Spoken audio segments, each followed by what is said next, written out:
এই সজনে পাতাগুলো যখন ভোর বাজে 5টা তখন চুরি করে আনতে যায় যে ঘটনা ঘটলো, ভিডিওটা খুবই আকর্ষণীয়।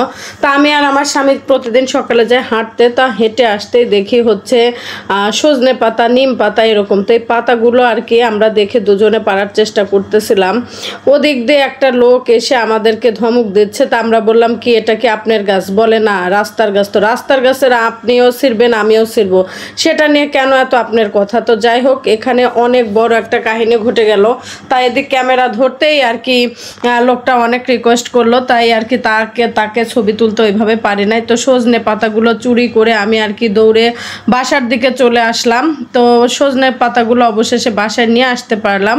এখন সজনে পাতা দিয়ে কী হবে সেই ভিডিওটা আমি আপনাদের সাথে শেয়ার করব। তাই সজনে পাতা কিন্তু খুবই উপকারী একটি জিনিস। যারা অসুস্থ না, সুস্থ মানুষেরও মাঝে মাঝে খাইলে শরীরের পক্ষে ভালো হয়। তো আমি সজনে পাতাগুলো আর কি বেছে পরিষ্কার করে নিচ্ছি। আর সজনে পাতা যে অনেক স্বাদের একটা মানে সবজি, খুবই স্বাদ লাগে, খুবই মজা লাগে। এটা আমরা সেই ছোটোবেলা বাড়িতে খাইছি, আর অনেক বছর পরে ঢাকা হঠাৎ দেখলাম গাছ, তাই আর কি তুলে নিয়ে আসলাম।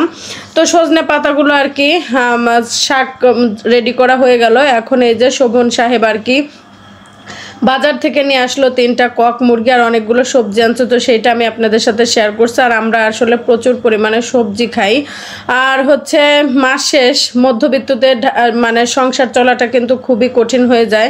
বিশেষ করে চাকরিজীবীরা মাস শেষের দিকে তাদের চলে হাত টানাটানি। মাসের 15 দিন যাইতেই আর কি ঘরে বাজার থাকে না, এটা থাকে না, সেটা থাকে না, এভাবেই স্বপ্ন দেখতে দেখতে আমাদের সংসার আর কি মাস চলে যায়। তাই যে সজনে পাতাগুলো এখন আর কি ধুয়ে পরিষ্কার করে নিচ্ছি। দেখেন সজনে পাতা এত পরিমাণ পানি দিয়ে বারবার করে ধোয়ার চেষ্টা করছি, কিন্তু শাকগুলোতে না কিছুতেই পানি লাগে না। একদম কচুর পাতায় যাও বা পানি লাগে ধোয়ার সময়, সজনে পাতাগুলো হচ্ছে খুব ছোট ছোট আর খুব ভারী, একদমই পানি লাগে না। তো যাই হোক, আমি আর কি সেভাবে মনের মতো পরিষ্কার করতে পারি নাই। তো কোনো রকম আর কি ধুয়ে টুয়ে নিলাম কয়েকবার। আর এই ছোটো মাছ দিয়ে সবজি রান্না করব, আলু ছাড়া, শুধু হচ্ছে বেগুন দিয়ে আর হচ্ছে ঝিঙা আর হচ্ছে ধুন্দুল, এইগুলা দিয়ে আর কি ছোটো মাছের তরকারি রান্না করবো। আর সজিনা পাতা হচ্ছে ভাজি করব। তা সজিনা পাতা ভাজি কিন্তু এখানে পেঁয়াজ রসুন ছাড়া, শুধুমাত্র হচ্ছে কালিজিরা তেলে দিয়ে শাকগুলো ছেড়ে দিলাম। আর চুলায় শাকগুলো দিতেই কেমন জানি একটু নেতিয়ে যায়। নর্মাল যেসব শাক আমরা স্বাভাবিক খাই সেগুলো কিন্তু এরকম হয় না। এই শাকটা কিন্তু খুবই শক্ত, চুলায় দেওয়ার পরে এখন যতটুকু নেতিয়ে গেছে তারপর হয়ে যাবে অনেক শক্ত। পানি দিয়ে আবার এই শাক সিদ্ধ করতে হয়, তারপরে ভাজি করতে হয়।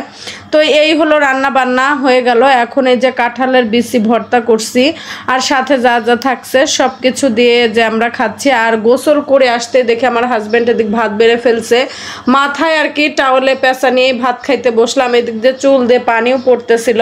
তো এত সুন্দর আজকে মজার খাবার খাইলাম, হচ্ছে কাঁঠালের বিচি ভর্তা, সজিনা পাতা, সাথে থাকছে ছোট মাছ। তো সব কিছু মিলে এই ছিল আজকে আমার ছুটির দিনের খাবার দাবার। তোমার ব্লগটা কেমন লাগলো অবশ্যই কমেন্ট করে জানাবেন।